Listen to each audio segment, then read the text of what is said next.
Welcome to The Explainer. Today, we are diving deep into the absolutely spectacular rise and the even more catastrophic collapse of the crypto empire FTX. It's a story about a supposed boy genius, a $32 billion house of cards, and what turned out to be one of the biggest financial frauds in modern history. Okay, let's just start with this quote because it says it all. This is from John Ray III, the guy who was brought in to clean up the mess at FTX. Now you have to remember, this is the same man who handled the liquidation of Enron. So for him to come in and say that this was the worst, most complete failure he had ever seen in his entire career, well, that tells you just how deep the rot went. So how on earth did we get here? Well, like a lot of these stories, it all started with a myth.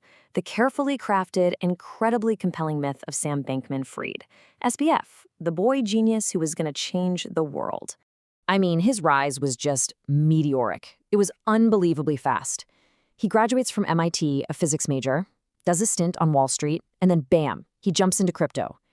And in just 7 years, he goes from being a fresh-faced grad to a certified multi-billionaire on the Forbes list. He was crowned the new king of crypto. And this was his secret weapon. His public image was built around this philosophy called effective altruism. The pitch was simple and honestly brilliant. He was only making all these billions so he could give it all away to charity, earning to give. It was the perfect story, the perfect moral cover for insane ambition. So armed with this powerful story of a philanthropist genius, SBF built this glittering empire that didn't just dazzle regular folks. It completely captivated some of the most powerful people and institutions in the entire world. At its absolute peak, in early 2022, FTX was valued at a staggering $32 billion. And listen, this wasn't just meme stock money. We're talking about the smartest investors on the planet. Elite firms like Sequoia, giants like BlackRock, even massive pension funds. The so-called smart money was all in. And he used all that cash to buy mainstream legitimacy. Right? He slapped the FTX name on the Miami Heat's basketball arena, he got Larry David to do a Super Bowl ad, and he signed up this insane roster of A-list celebrities. All of a sudden, FTX was absolutely everywhere. And his influence campaign didn't stop with celebrities. Oh no, he poured money into Washington, becoming one of the biggest political donors in America. We're talking over $100 million spent to get friendly with politicians and shape the future of crypto regulation. And here it is. Here is the devastating catch. That entire glittering facade, the celebrities, the Super Bowl ads, the political donations, the luxury penthouses, prosecutors said it was all one giant lie, paid for with money that was secretly stolen directly from his customers. Because yeah, underneath that gleaming high-tech surface, the foundation of the entire FTX empire was completely rotten. There was a secret backdoor, and billions of dollars were just flowing right out of it. You know, the official promise from FTX, right there in their terms of service, was that your funds were safe. They were your funds. They wouldn't be touched. But the reality? The reality was that a secret piece of code allowed SBF's other company, his hedge fund, Alameda Research, to basically have an unlimited line of credit, backed by, you guessed it, FTX customer funds. So how much did they take? At least $8 billion. Let's be clear, this was not some rounding error or a small accounting mistake. This was a massive, deliberate, secret transfer of customer money. It was used to cover Alameda's gigantic gambling losses and to pay for everything else, the real estate, the donations, all of it. You know, a house of cards built on an $8 billion lie, it just can't stand forever. And when the truth finally started to leak out, the entire empire didn't just fall, it completely disintegrated in a matter of hours. The speed of the collapse was just breathtaking. It starts with one investigative article, then a single fateful tweet from a rival CEO. That tweet triggers a classic bank run. Customers scramble to pull out $6 billion, but the money isn't there. SBF is tweeting, FTX is fine, assets are fine, while the whole thing is burning down. Just a few days later, bankruptcy. It was over. And the personal implosion was just as dramatic. In less than 1 week, Sam Bankman-Fried's personal fortune, estimated at $26 billion, evaporated. It went from $26 billion to zero.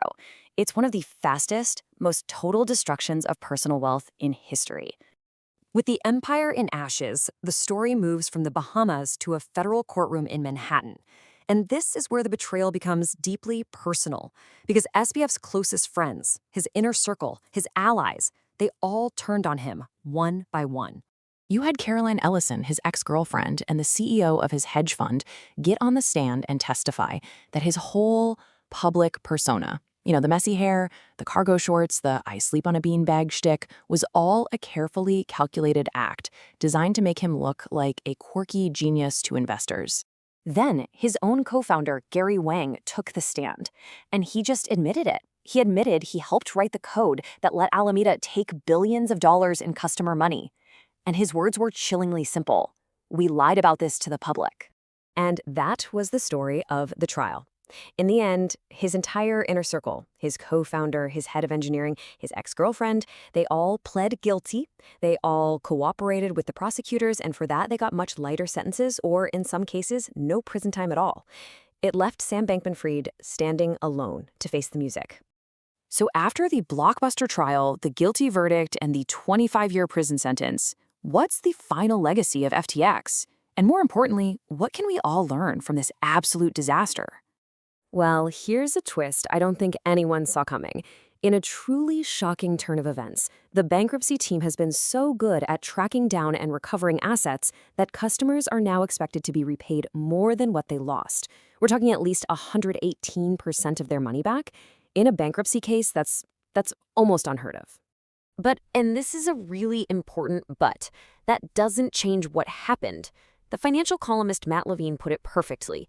He said, "We lucked into enough money to pay everyone back is not a legal defense to fraud. Just because you manage to find the money later doesn't erase the crime of stealing it in the first place." At the end of the day, the FTX collapse really hammered home some painful but absolutely vital lessons. First, that hype is not a substitute for actually checking the books. Second, that real financial transparency isn't just a nice to have, it's everything. Third, the old crypto saying, "not your keys, not your coins," has never been more true. And finally, that the cost of zero oversight, of letting one person have all the power, well, it can be catastrophic for everyone. And all of this leaves us with one final critical question that we all have to think about. In a world that just loves a good story, that loves a charismatic founder, how do we get better at spotting the next house of cards? How do we separate the real visionaries from the frauds before it all comes crashing down again?